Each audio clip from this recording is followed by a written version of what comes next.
Tu ne le sais pas encore, il est 4h50 du matin. Tu te trouves dans une caserne du camp Rafali, située au nord de la Corse, juste au bord de la baie de Calvi. Dehors, le vent venu de la Méditerranée fait bruisser les arbres. Il y a une odeur de sel dans l'air, mais pas celle de la mer. Un mélange de sueur et de poudre à canon, c'est dégoûtant, non? À l'intérieur, une quarantaine d'hommes dorment, ou font semblant de dormir. Dans 5 minutes, tout le monde sera debout. Les lumières s'allument. Personne ne crie, pas d'ordre, pas d'avertissement. Juste une lumière qui s'allume. Et tu le sais déjà, si la lumière s'est allumée, pars. Demande où tu vas, mais ne demande pas pourquoi tu y vas. C'est la première chose que la deuxième répé t'a apprise. Elle ne t'a pas appris à poser des questions, mais à agir. Et toi, comment es-tu arrivé ici? Tu ne t'es jamais posé cette question, parce que le chemin pour venir ici t'a tellement épuisé qu'il ne te restait plus de temps pour réfléchir. Juste un pas de plus. Juste un jour de plus. Et tout à coup, tu te retrouves en Corse, à dormir aux côtés du 40e homme, à attendre 4h50 du matin. Mais tu dois trouver la réponse à cette question. Car sans la connaître, tu ne peux pas comprendre ce que tu fais ici. Niveau 1, recrue, Castelnaudary, tu ne parles pas français. Lis cette phrase. Relis-la, encore et encore. Tu ne parles pas français pour rejoindre le régiment de parachutistes le plus prestigieux de l'armée française. Ce n'est pas un paradoxe, c'est la définition même de la Légion étrangère. Quand tu arrives à Castelnaudary, si tu n'es pas né et n'as pas grandi à Paris, et ce n'est probablement pas le cas, tu comprends dès la première semaine qu'il n'y a pas de barrière linguistique ici. Parce que tout le monde se trouve derrière la même barrière. Ni l'allemand, ni l'américain, ni le suédois ne comprennent. Les officiers donnent des ordres en français, et tu déduis cet ordre des mouvements des autres. S'ils vont à droite, tu vas à droite. S'ils s'arrêtent, tu t'arrêtes. Les mois passent, les mots s'ancrent. Mais c'est d'abord le corps qui apprend. C'est d'abord la mémoire musculaire qui entre en jeu. La langue vient après. La formation de base dure 4 mois. Première semaine, test physique, examen médical, évaluation psychologique. Il t'évalue. Combien tu peux porter, combien tu peux courir quand tu te fatigues, etc. Mais ce qu'il regarde surtout, ce n'est pas si tu abandonnes, mais ce que tu fais une fois que tu as atteint le point d'épuisement. 20 hommes dans le dortoir, 20 pays différents. La seule chose qui les unit, c'est la couleur de l'uniforme. Au début de la 2e semaine, l'instructeur pose un papier sur la table. Une liste de noms, ton nom y figure. Un instructeur t'appelle, il te dit quelque chose en français, tu ne comprends pas. L'allemand à côté de toi te chuchote. Demain matin à 4 heures. Tu ne comprends pas ce qui se passe. Tu le découvriras demain matin à 4 heures. Tampon rouge. Test du béret. Tu subis un processus physique qui dure des jours pour obtenir ce béret rouge. Pas de sommeil, pas de nourriture, tu ne fais que bouger. À la 16e heure de la journée, tu es tellement épuisé que tu n'entends même plus le bruit de tes pas. Il faudrait que tu t'arrêtes pour entendre ta propre respiration, mais tu n'as pas le droit de t'arrêter. À ce moment-là, un homme s'effondre. L'instructeur s'approche silencieusement, se penche vers l'oreille de l'homme et lui murmure quelque chose. L'homme se relève immédiatement. Tu ne sais pas ce qu'il a dit, mais l'homme se relève. Toi aussi, tu continues, parce qu'il n'y a plus d'autre raison de se relever. Pas de félicitations, pas de récompense, pas d'applaudissements de ta famille qui t'attendent quelque part. Il n'y a qu'à continuer, et cela commence à suffire. Ce changement semble insignifiant pour celui qui regarde de l'extérieur. Pour celui qui regarde de l'intérieur, c'est la seule chose qui ait du sens. Le casque blanc arrive. Tu es légionnaire de la Légion étrangère, mais pour le 2e REP, ce n'est rien. Ce n'est même pas un début. Ce n'est qu'un certificat d'autorisation que tu tiens en main. Cela ne suffira jamais. Pour postuler, il faut avoir été légionnaire actif pendant au moins 1 an. Pendant toute cette année, chaque matin, tu vois les bérets verts à Camp Rafali. Personne ne te regarde. C'est toi qui les regardes. Un jour, tu remarques qu'un regard s'attarde sur toi. Celui d'un adjudant âgé qui a connu des dizaines d'opérations, le visage impassible. Il te regarde, t'évalue, puis détourne le regard. Tu n'oublies pas ce regard. Ce regard devient ton objectif. Tu veux pénétrer dans ce regard. Niveau 2. Parachutiste promo parachutiste. Vous n'en croirez pas vos oreilles, au niveau 6.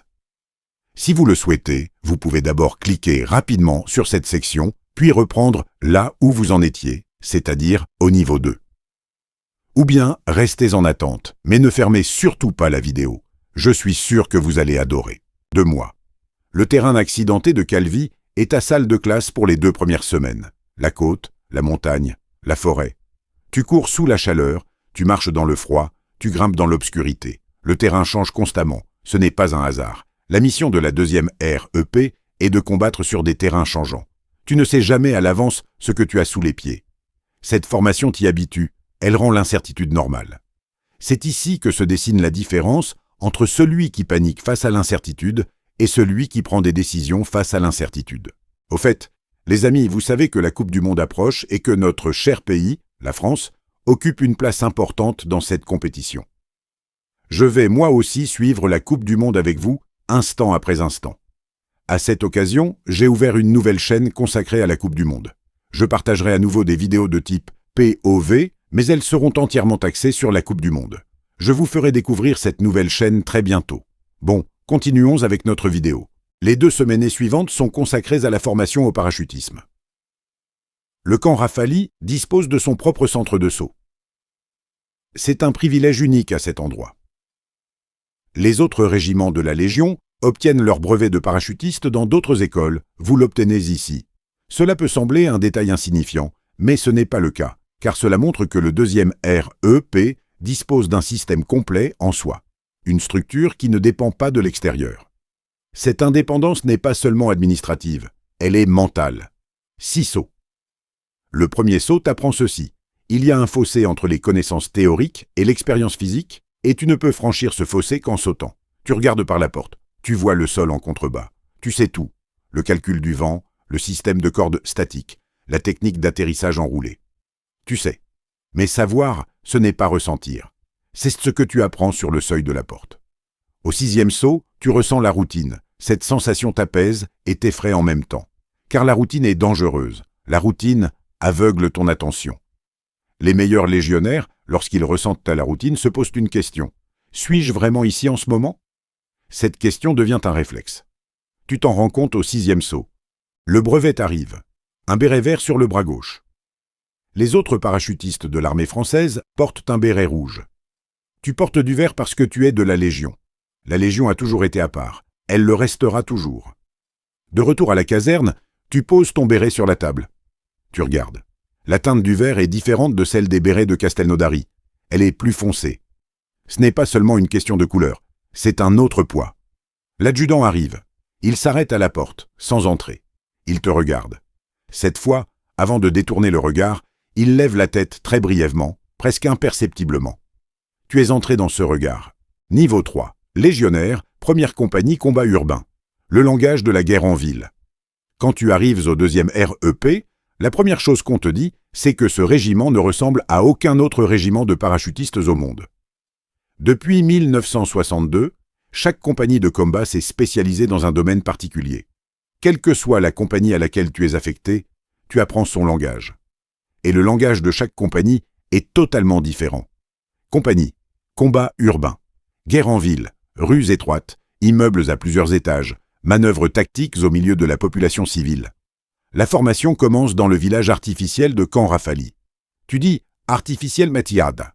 Mais ce n'est pas artificiel. De vrais matériaux de construction, de vraies portes, de vrais escaliers, la seule différence, c'est que personne n'y vit. Le premier jour, l'instructeur dit « En ville, chaque porte est un point d'interrogation ». Tu écoutes cette phrase et tu as l'impression de comprendre. Tu comprends, mais tu ne saisis pas. Pour saisir, il faut se tenir devant la porte. Une vraie porte, un vrai bruit, une vraie incertitude. Ce moment arrive lors d'un exercice, 2 semaines plus tard. Avant de franchir la porte, tu entends un bruit de mouvement. Tu t'arrêtes, tu fais un signe de la main à ton équipe. Tu attends. Tu attends que le bruit se répète. Il ne vient pas. Tu entres. La cible de l'exercice se trouvait dans le coin. L'instructeur arrive derrière toi et dit une seule chose. 2 secondes. 2 secondes. Tu as perdu 2 secondes à la porte. Que représentent 2 secondes sur le terrain? Il te laisse y réfléchir. N'oubliez pas de laisser un commentaire et de vous abonner à la chaîne pour voir d'autres vidéos de ce genre, mes chers chefs. Les mois passent. Des techniques d'effraction aux opérations de nettoyage de bâtiments, des affrontements armés à courte distance à la prise de prisonniers. Tu répètes chaque technique des centaines de fois, jusqu'à ce que ça devienne un réflexe musculaire, jusqu'à ce que tu puisses le faire les yeux fermés. Un jour, tu le fais vraiment les yeux fermés. L'instructeur éteint les lumières, c'est l'obscurité totale. Et tu te rends compte, tu ne ralentis pas dans le noir. La mémoire de tes mains prend le relais. Tes pieds connaissent le sol. Il n'y a pas de mots pour décrire cet instant. Mais tu gardes cet instant en toi. Niveau 3. Légionnaire, 2e compagnie, combattent en montagne. Survivre sur les sommets de la Corse. Le Monte Tinto, 2706 mètres, l'hiver. Avant le début de l'entraînement, dans le chalet de montagne du col du Vergio, un officier montre la carte. Il pose son doigt sur un point, puis sur un autre. La distance entre les deux est courte sur le papier. 3 jours sur le terrain. La montagne t'épuise tout en te protégeant. Il faut apprendre cette dualité. La première nuit, pas de tente. Dans ton sac à dos, un couteau, du fil de fer, une trousse de secours, un peu de nourriture. Pour pouvoir dormir sur la neige, il faut gérer la chaleur de ton corps. Si tu t'habilles trop, tu transpires. Quand tu atteins le sommet du Monte Cinto, tu ne vois pas en contrebas. Il y a des nuages, blancs, denses. Il n'y a que toi, la neige et le vent. Tu ne viens pas en montagne pour cet instant, mais quand cet instant arrive, quelque chose change. Il n'y a plus le bruit de la ville, même le bruit de l'équipement se perd dans le vent. Il n'y a que la respiration, ta propre respiration. Et tu apprends à viser dans le froid glacial. La sensibilité de tes mains diminue, l'optique s'est refroidie. La détente te semble différente, le métal se contracte sous l'effet du froid, créant un écart millimétrique. Tu apprends à compenser cet écart, car en montagne, les conditions ne s'adapteront pas à toi. C'est toi qui devras t'adapter aux conditions. Niveau 3, partie 2. Légionnaire, 3e compagnie, combat en mer et sous-marin. Devenir invisible, le centre d'entraînement en mer, juste en face de la baie de Calvi. On peut sauter directement dans la mer en parachute. Cette phrase semble exagérée quand on l'entend pour la première fois. Puis, on le fait, et on comprend à ce moment-là que ce n'est pas exagéré, c'est juste différent. Mais ce qui rend cette compagnie unique au monde, c'est le GPAT, Groupement des plongeurs autonomes et de têtes de plongeurs.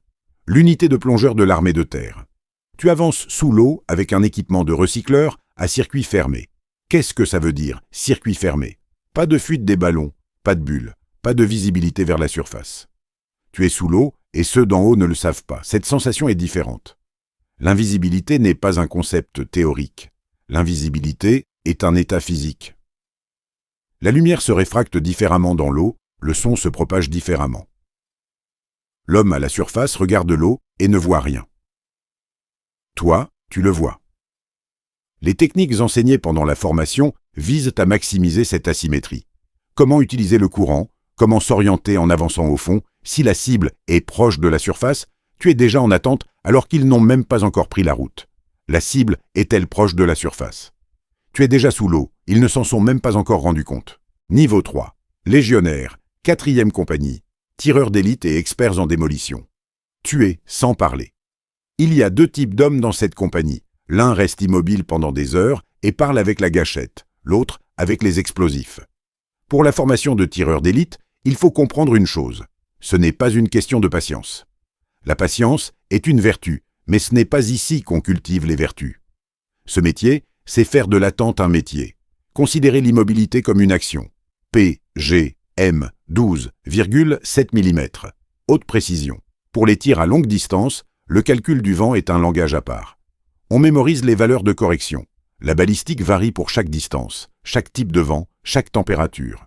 Au moment d'appuyer sur la détente, le souffle se coupe. Un langage différent pour les experts en démolition. Une démolition calculée pour mettre hors service un pont, une installation, un itinéraire. Ici, pas d'échappatoire aux mathématiques. Propriété des matériaux, quantité d'explosifs, timing de la détonation. Aucune marge d'erreur. Car s'il y a une marge d'erreur, soit la cible reste intacte, soit ce n'est pas toi qui restes intact. Cette compagnie existe pour épuiser la force de l'ennemi. Tu tues sans être vu, ou tu détruis sans être vu. Les deux sont silencieux. Les deux sont définitifs. Niveau 4. GCP, groupe des commandos parachutistes. Le 2e REP, au sein du 2e REP, 30 personnes. Seulement 30. Pour entrer au GCP, il faut d'abord être caporal. Puis vient la présélection. Équipement complet, 30 km, en moins de 4 heures. Ce n'est que la porte d'entrée. Tu passes. Puis 2 ans. Saut en haute altitude, à l'eau, HAO. Tu sautes en haute altitude, tu ouvres ton parachute en basse altitude, ou tu l'ouvres en haute altitude et tu planes dans le vent. Dans le second cas, tu dois atterrir au bon endroit avec une boussole et une carte. Le radar ne te détecte pas, car tu as sauté de très haut. À l'atterrissage, tu es très bas, le radar ne te détecte toujours pas. Le temps entre les deux t'appartient. Atterrissage depuis un hélicoptère. Technique d'atterrissage rapide, opération de nuit, rotation dans l'obscurité. Certificat de tir de précision. Certificat médical, le GCP, dispose de ses propres capacités d'intervention médicale, ce qui signifie qu'ils peuvent travailler de manière autonome. Communication. Coordination du soutien aérien. Tu peux désigner des cibles pour les avions, ce qui nécessite un certificat distinct. Chacun de ces éléments correspond à un cours distinct, un examen distinct, un coût distinct. La GCP est la seule unité de commando de la Légion. Elle peut opérer de manière autonome, tantôt pour la 2e REP, tantôt pour le 11e régiment de parachutistes, tantôt pour les deux à la fois. 2 ans plus tard, tu deviens le 30e homme. Tu retournes à ta caserne. Tu t'assois sur ton lit. De ta fenêtre, on aperçoit la Méditerranée. Le vent courbe les pins. L'air est chargé d'eau de sel. Tu ne dis rien. Tu n'as pas besoin de dire quoi que ce soit. Niveau 5. La routine de Calvi. Chaque jour est pareil, et aucun jour n'est pareil. Tu connais désormais la routine de Calvi. 5 heures du matin, préparation physique.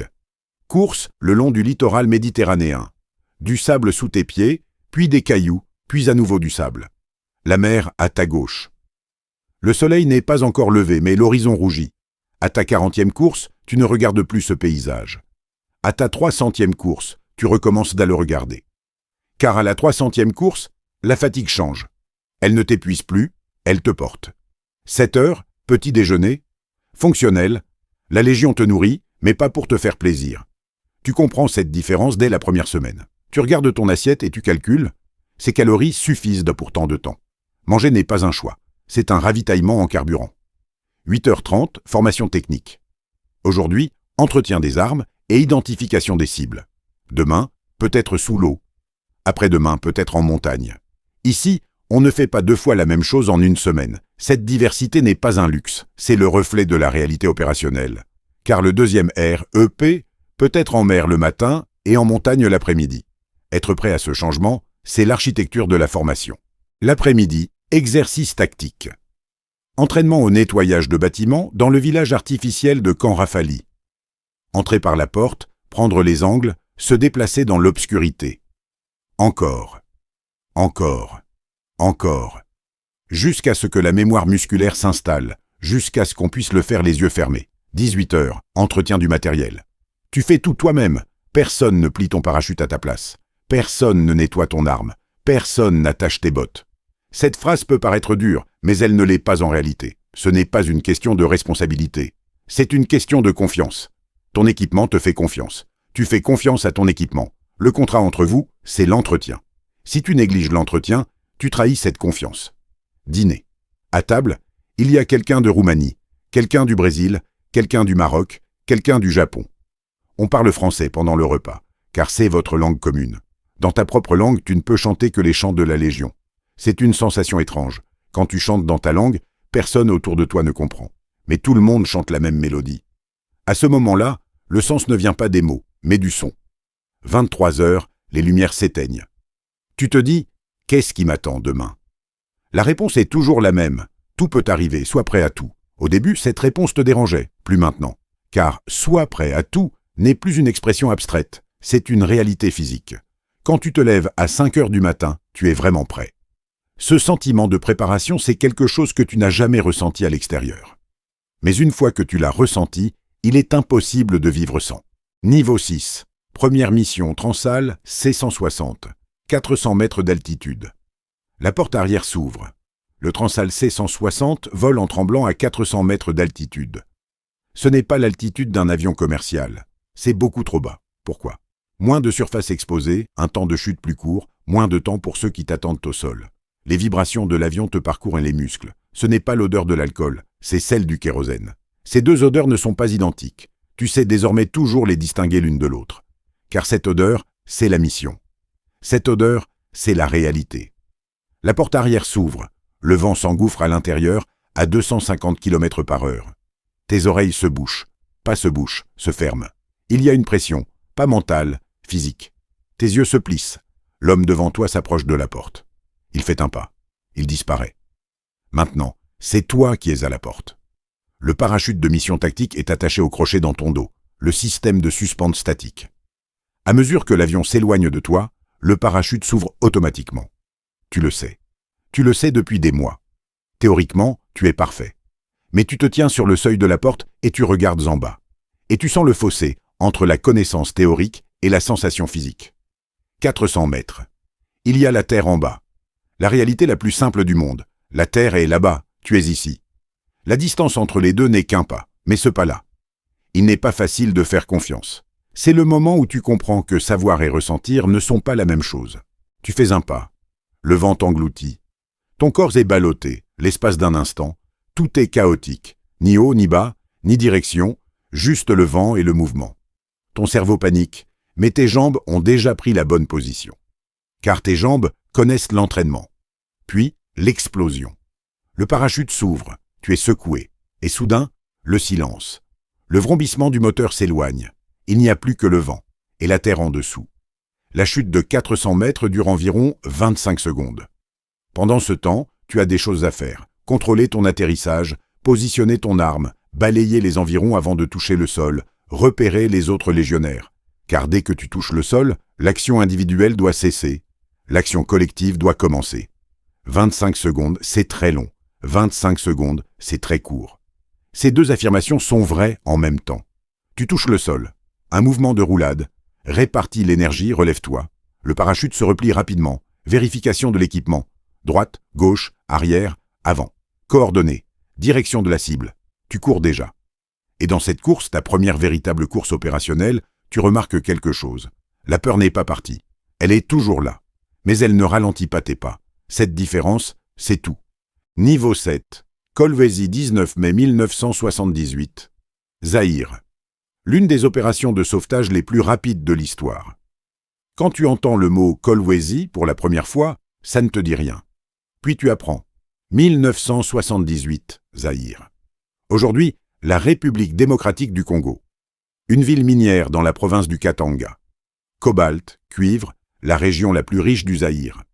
Le 13 mai, entre 3000 et 4000 rebelles prennent d'assaut la ville.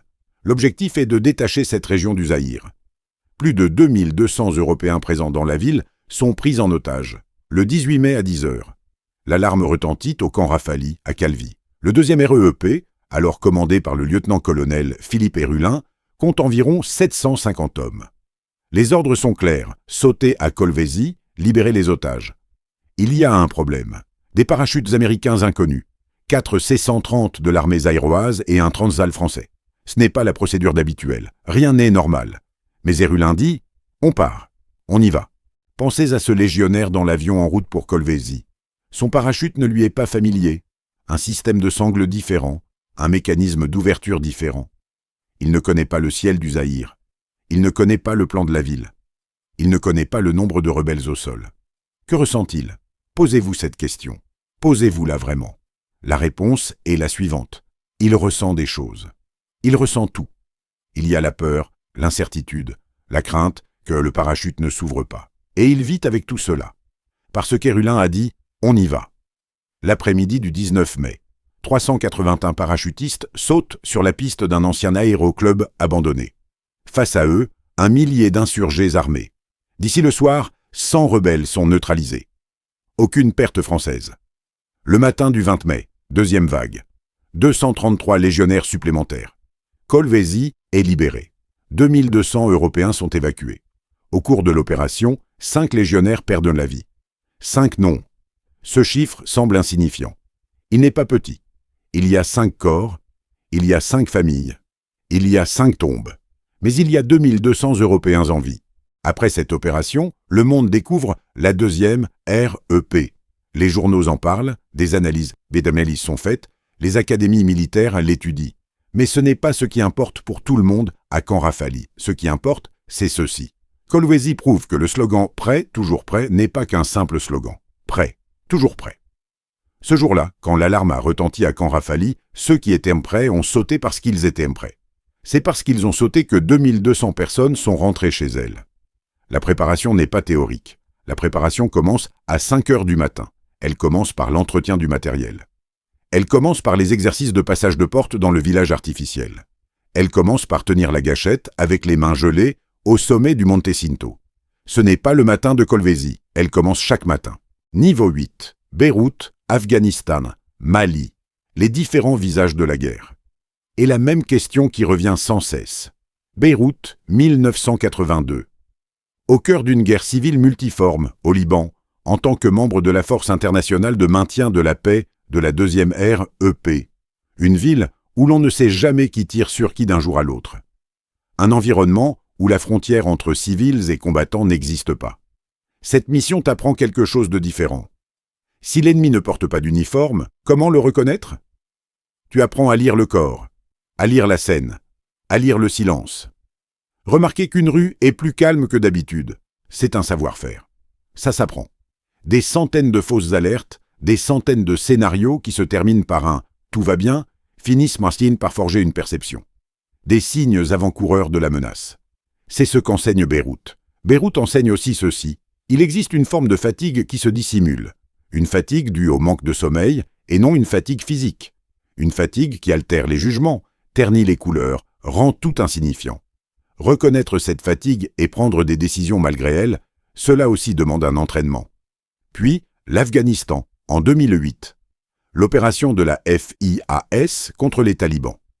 Un terrain montagneux, des températures extrêmes, des engins explosifs improvisés, des embuscades.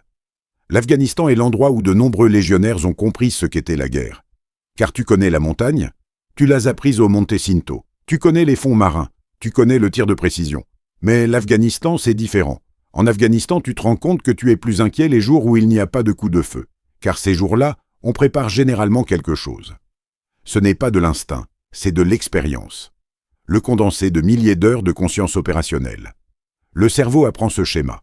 Le silence est parfois vraiment du silence, parfois une préparation. Tu ne sais pas faire la différence, mais tu le sens. Et tu prends ce sentiment au sérieux, parce que tu as vu ce qui se passe quand tu ne le prends pas au sérieux. Mali, 2013. Le Sahel. L'époque où des groupes liés à Al-Qaïda ont commencé à prendre le contrôle du nord du Mali. Le deuxième REP est en première ligne. 2 sauts opérationnels sont effectués. Tu connais désormais le poids du mot « opérationnel ». Ça ne veut pas dire « exercice opérationnel », ça veut dire « véritable champ de bataille ».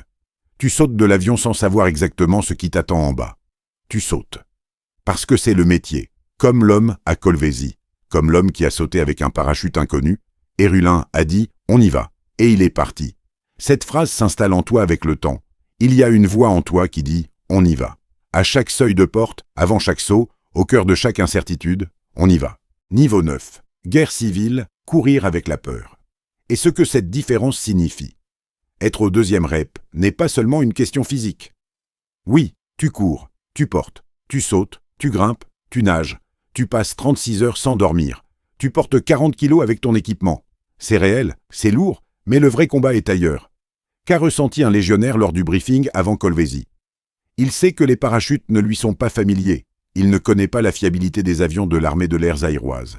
Il connaît la mission, mais il en ignore l'issue. Comment a-t-il pu rester assis sur sa chaise face à cette incertitude? Il faut le comprendre, car cette question ne concerne pas seulement cet homme. Elle concerne tous les légionnaires. Et peut-être que cette question t'interpelle aussi. La réponse est la suivante. Il s'est assis. Il a reçu l'ordre. Il a sauté. Parce que la deuxième REP ne t'apprend pas à effacer tes sentiments. Elle t'apprend à agir malgré tes sentiments. La peur ne disparaît pas. L'incertitude ne disparaît pas. Le « et si ça ne marche pas » ne disparaît pas. Ces sentiments sont permanents. Ils viennent du fait d'être humain. Mais tu apprends à courir avec la peur. Pendant l'entraînement, on ne te dit pas « tu ne ressentiras pas de peur ». Ce qu'ils te disent, c'est « tu vas ressentir de la peur et tu vas le faire quand même ». Cette différence semble minime. Cette différence change tout, car l'homme qui pense qu'il ne ressentira pas de peur reste figé sur le seuil de la porte. Il attend en se disant « ça ne devrait pas arriver ». Il attend que la peur passe. La peur ne passe pas. Mais toi, tu n'attends pas. Tu fais un pas. La peur t'accompagne. La peur fait le grand saut. Et sur le sol, sur la terre, sur le sable, sur la neige, sur la mer, tu te relèves. La peur se relève aussi, mais cette fois, elle n'est pas en tête. C'est toi qui es en tête. On n'apprend pas cela à Castelnaudary. On n'apprend pas cela à Camp Rafali. En fait, cela ne s'apprend même pas, cela se vit. Et une fois que cela a été vécu, il n'y a plus de retour en arrière. Niveau 10, Mort Majorum. Sur les traces de nos ancêtres, et le moment où l'on comprend ce que signifie cette devise. Mort Majorum. Sur les traces de nos ancêtres. Quand tu as entendu cette devise pour la première fois, elle t'a peut-être semblé dénuée de sens. Une phrase, une formule officielle. Du latin, ancien, solennel. Mais avec le temps, tu comprends. Fondé en 1948 à Sétif, en Algérie, le 2e bataillon de parachutistes étrangers est envoyé en Indochine. En 1954, à Dien Bien Phu, la situation est si grave que le bataillon est dissous. Les survivants se réorganisent immédiatement et sont renvoyés au front. Lisse cette phrase. Le bataillon a été dissous, les survivants se sont réorganisés. Ils ont été renvoyés au front. Qui sont ces gens? Tu ne connais pas leur nom, tu ne connais pas leur visage. Tu ne sais pas où ils sont nés, de quelle langue ils viennent, quels rêves ils ont faits. Mais ils ont dormi au même endroit, ils ont couru au même endroit, ils ont sauté avec le même parachute, sous le même drapeau, ceux de Kolwezi, ceux de Beyrouth, ceux d'Afghanistan, ceux du Mali. Ce sont des gens qui n'ont aucun lien de sang avec toi. Ils ne viennent même pas du même pays. Mais ils ont dormi au même endroit. Ils se sont levés à la même heure, à 5 heures du matin. Ils ont couru le long de la même Méditerranée. Dans le même village artificiel, ils ont enfoncé la même porte des centaines de fois. Dans la Légion étrangère, il n'y a pas de nation. Il n'y a que la Légion. Cette phrase semble froide. Elle semble abstraite. Quand on l'entend pour la première fois, elle ressemble à un slogan. Mais après Kolwezi, on comprend. Après Beyrouth, on comprend. On comprend quand, après 36 heures sans sommeil, on fait tout son possible pour se souvenir du nom de l'homme à côté de soi. Il n'y a pas de nation, il n'y a pas de langue, il n'y a pas d'histoire. Il n'y a que cela. Le même matin, la même lumière, le même pas. Et maintenant, toi aussi, tu portes ce fardeau. Mort Majorum, sur les traces de nos ancêtres. Tu comprends désormais ce que cela signifie. Pas seulement parce qu'on te l'a dit, parce que tu l'as vécu. Une caserne à Camp Rafali, 4h50 du matin. Dehors, le vent venu de la Méditerranée fait plier les pins. À l'intérieur, 40 hommes. Demain matin, il y en aura 40 autres. Dans 10 ans, encore 40 autres. Mais 4h50 du matin, ça ne change pas. La lumière est allumée. Et quelque part, en ce moment même, dans un coin du monde, un jeune homme de 19 ans se tient devant une porte. Il tient un formulaire dans la main. Un formulaire sur lequel est écrit « Légion étrangère ». Peu importe la langue qu'il parle, peu importe d'où il vient, il regarde le formulaire. Il ne sait pas encore, et c'est la seule condition pour commencer. Ce que cette vidéo te raconte n'est que la partie émergée de l'iceberg. Légion étrangère, D-G-S-E-G-I-G-N, RAID, nous aborderons chacune d'entre elles séparément sur cette chaîne. Abonne-toi, active les notifications, et dis-moi dans les commentaires, quelle unité veux-tu voir dans la prochaine vidéo? Je t'attends.